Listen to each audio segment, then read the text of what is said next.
Can laser weapons stop drone attacks? On board the battleship U.S. Ponce, which went into service in 2014, a laser gun known as the Laser Weapon System, or LAVADAS, was installed. More laser weapons are finding their way onto the battlefield, where they were initially developed as a defense mechanism against drones. However, there is a catch. The flying targets they are shooting at have begun to defend themselves.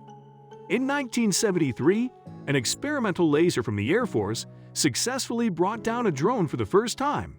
Since then, laser weapons have been tested on drone targets to demonstrate their ability to successfully bring down moving targets in the air. Lasers are not yet powerful enough to be useful against ships, tanks, or planes. Nevertheless, drones are more manageable prey due to their smaller size and lower weight. Today, microscopic kamikaze drones that can carry explosives to a target are being utilized in warfare all over the world. One example of such a drone is the United States Switchblade. They are manufactured or exported by several countries, including China and Russia, while some like ISIS have produced their handmade versions. As the use of these aerial weapons becomes more widespread, engineers are working to devise defenses against them. Lasers appear to be the optimal method for zapping a swarm of approaching drones because of their high level of accuracy and very low cost per shot.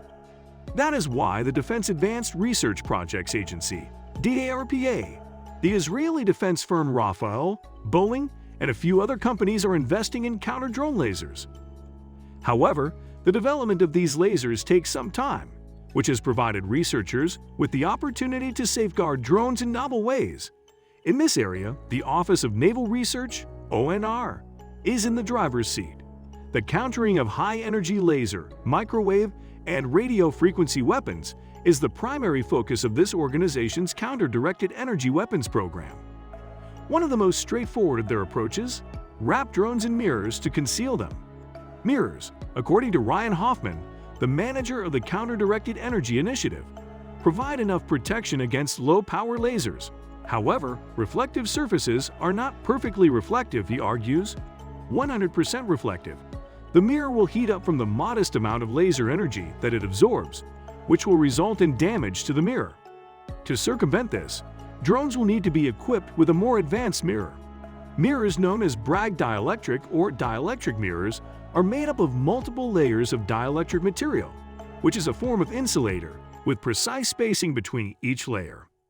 Engineers can produce a mirror with a reflectivity of up to 99.99% by manipulating the layers in the structure.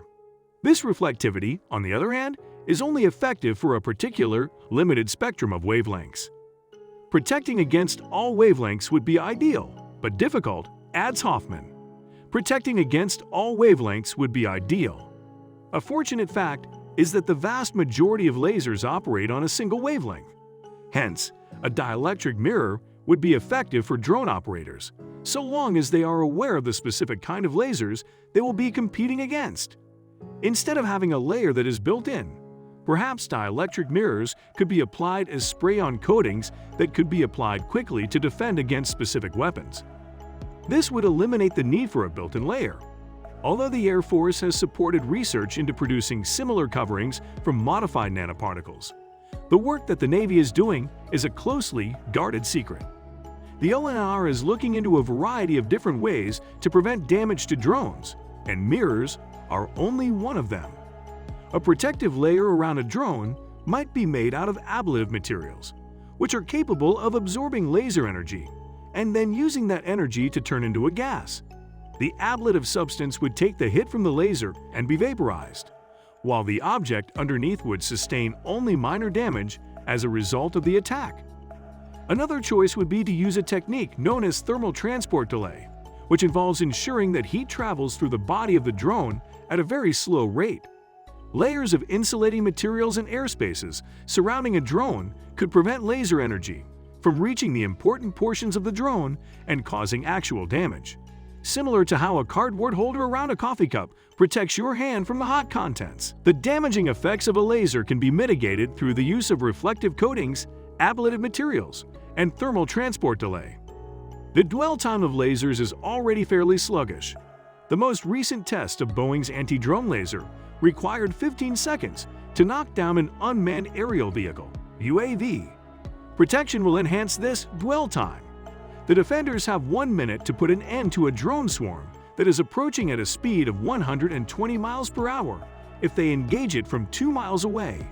Because the new Locust attack drones used by the Navy are deployed in swarms of 30, a laser will need to zap them much more quickly to avoid being overrun. It's possible that even the most powerful lasers won't be able to locate, lock onto, and eliminate swarming drones quickly enough. The use of obscurants and atmospheric degradation is an all-in-hour strategy that employs a lower level of technology. Smoke and dust can have a detrimental effect on most lasers. Many ways fog can render headlights ineffective. It's feasible that throwing smoke bombs up blind could be all that's needed to render laser weapons useless. The Chinese military is looking into this strategy as well. In the not-too-distant future, unusual compounds, such as metamaterials, might be able to provide complete protection for military drones against lasers.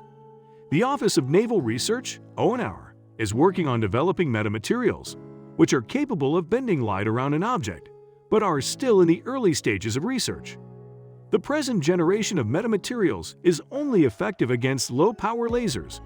Further investigation in an academic setting over a significant amount of time is still required before these materials can compete with high-energy laser weapons that are currently in use.